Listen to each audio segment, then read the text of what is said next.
নমস্কার বন্ধুরা, হরে কৃষ্ণা। কথিত আছে জন্মাষ্টমীর দিন কিছু কাজ ভুলেও করতে নেই। ঠিক কোন কাজ করলে বিপদ হতে পারে তা আপনার জানা নেই, তাই তো? চলুন এক নজরে দেখে নেওয়া যাক জন্মাষ্টমীর দিন কি কি করবেন না। প্রথমত, বাড়িতে জন্মাষ্টমীর পুজো থাকলে দেরি করে ঘুম থেকে উঠবেন না। সম্ভব হলে গঙ্গা স্নান করতে পারেন।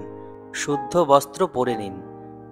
দ্বিতীয়ত, ওই দিন ভুলেও ঠাকুর ঘরে বাসি ফুল রাখবেন না। তৃতীয়ত, স্টিলের প্রদীপ ভুলেও পুজোর কাজে ব্যবহার করবেন না। চতুর্থত, বাড়িতে জন্মাষ্টমীর পুজো শেষ হওয়ার আগে কিছু খাবেন না। চলুন এবার দেখে নিই কি করবেন। ১. জন্মাষ্টমীর পুজোয় বসার সময় শুদ্ধ বস্ত্র অবশ্যই পরুন। ২. শ্রীকৃষ্ণের পুজোয় টাটকা ফুল ব্যবহার করুন। ৩.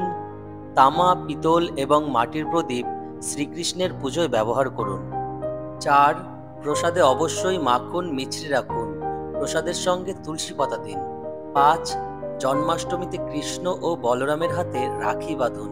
তাতে আপনি অনায়াসেই বিপদ থেকে রক্ষা পেতে পারেন। ৬. জন্মাষ্টমীতে শাকের মধ্যে সামান্য দুধ রাখুন। ৭. ওই দিন পারলে খাদ্যশস্য বিলি করুন। ৮. ময়ূরের পালক এদিন অবশ্যই ঘরে রাখুন। ৯. ছোট একটি রূপোর বাঁশি পুজোর ঘরে রাখুন।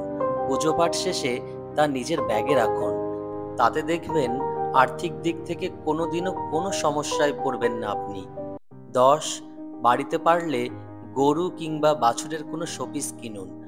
তাতেই দেখবেন ঈশ্বরের কৃপায় সমৃদ্ধি হবে আপনার। তো বন্ধুরা, আশা করছি তোমরা এই নিয়মকানুনগুলো মেনে চলবে এবং জীবনে অনেক সুখে থাকবে। তো আজকের ভিডিও এই পর্যন্তই থাক। তোমরা সবাই ভালো থেকো, সুস্থ থেকো এবং মন দিয়ে শুভ জন্মাষ্টমীতে পুজো করো।